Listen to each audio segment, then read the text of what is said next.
How's everyone doing? Today I have 3 horror pickups.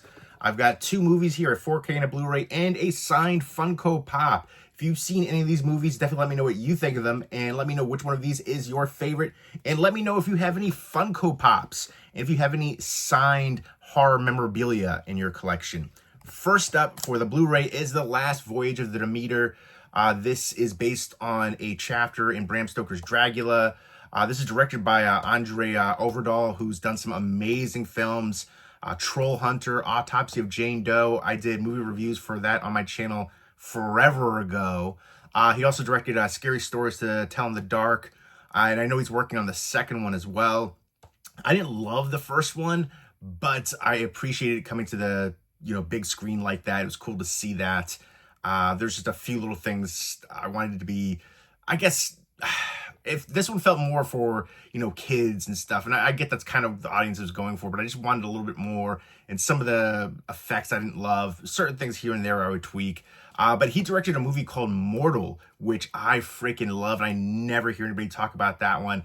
I want to say it was either between 2020 and 2022, somewhere in that range. Has Nat Wolff in it, deals with Norse mythology. It's a fantasy thriller kind of movie. And if you are into Marvel movies, without saying too much, I would definitely check that one out. I love that one. Deserves more appreciation. But this one right here had really good atmosphere, some creepy moments, on the ship right there, going to England, and obviously, who's on board, and taking people out one by one. Some of the effects here, I think, detracted from it overall, but it did have good suspense. I wanted a little bit more from it. But I do plan to rewatch it and give it another chance because I do think it's worth checking out. There's just things here and there, especially the effects. That was like one of my biggest gripes with it. But still really good thrills in here throughout. And some good bonus features on this one too. And I believe they just released, well, not just, they released a 4K for it too now. But I feel like it's been like a trend. They've been doing that where, they release a Blu-ray for a movie, especially for like horror. I see it a lot. And then afterwards, 6 months, a year, however long, they released the 4K. I was like, you got me. So I think I'm going to stick with the Blu-ray on this one for now. But I do have a 4K of Sleepy Hollow. Let me know what your favorite Tim Burton movie is. The Headless Horseman, Ichabod Crane, Johnny Depp, Christina Ricci, Christopher Walken. Really good cast in here. Some special features. Tim Burton is a legend. I will say, I feel like I liked his earlier stuff more so. I feel like after this, like I liked Mars Attacks, Sleepy Hollow, Batman Returns, Beetlejuice, Edward Scissorhands. But, I'm not too much into the musical stuff. And then, I don't know, some of it just didn't, like some of the newer stuff just didn't really appeal to me quite as much. But this one is a classic right here. Love it. I love the atmosphere in this one too. And I just think the acting across the board was really well done and just great storytelling and a classic. Super happy to pick this one up on 4K. This is from Paramount. And another thing that I've been seeing a trend of is 4K only releases with no Blu-ray. I feel like especially for like collector's editions and stuff like that, we've been conditioned, like, give us the full treatment. You're missing the Blu-ray. Like, that's the thing too. Like, I used to be against that. I was like, why do I need this disc if but a lot of times people that I know, they may have a Blu-ray player, but no 4K player. I feel like a lot of people kind of like capped out at Blu-ray. So if they want to see a movie that I have and I, bring it over, they don't have the 4K player, I could have brought the Blu-ray for them. But a lot of the newer releases I've seen just have 4K, which to me is kind of a bummer, especially if it's a collector's edition. But I don't know, that's just something I've been thinking about. And it's funny because I used to be the opposite of that. It's like, why do we need all these discs? And now I kind of see some of the instances where it would work. But this is one I love and super happy to pick it up on the 4K. And I will be checking, well, I've seen it so many times, but I'm going to be rewatching it coming up soon. I feel like this is a classic to watch in October. And let me know what your favorite Johnny Depp movie is. For me, Dead Man is a classic from Jim Jarmusch, one that I think is a bit underrated, in fact. It does have a nice Criterion Collection release now. But Blow is another one that I've always loved. So, yeah, and then Sleepy Hollow is incredible. But here is the Funko Pop. And I usually like taking my Funko Pop figures out of the box, but if it's signed, because it's usually signed up on the window. I feel like you have to keep it in the box, right? So it is Jason Voorhees, signed up by Johnny Hawk for A New Beginning.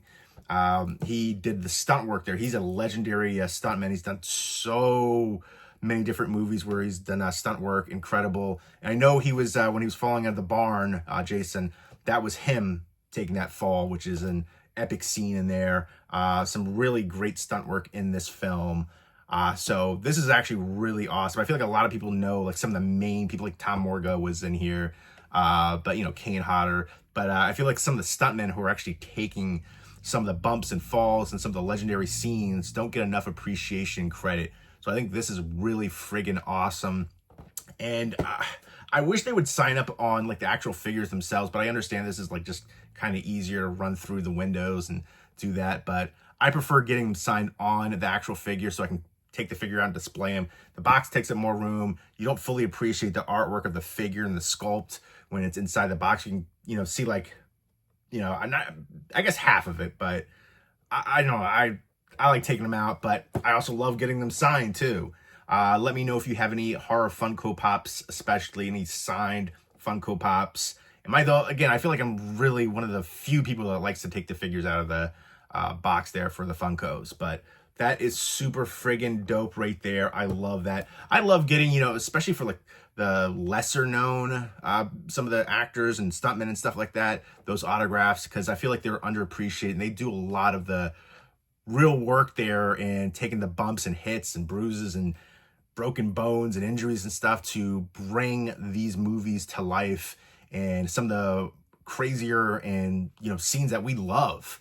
So I really appreciate that. I think that's super awesome. So and let me know what your favorite sequel in the franchise is. I hope they make more. I know they recently, I want to say like a year or two ago, they had a lawsuit that was finally settled. It was at Victor Miller, and I think they were doing a TV series for it, but I'd love to see more movies. And, you know, the first one was filmed in New Jersey, about an hour from me. I'm in New Jersey as well. And I've always wanted to see a snowy setting Friday the 13th. I know they did, you know, Never Hike in the Snow, one of the fan-made ones, which are really freaking good. Never Hike Alone as well, the same people, but I think it's Womp Stomp. But love those. I'd love to see those people create a feature-length film. But give me Jason in the Snow. Come on. It snows here in Jersey, not as much as it used to. And even in New York, you know, Jason Takes Manhattan, it snows even more in there.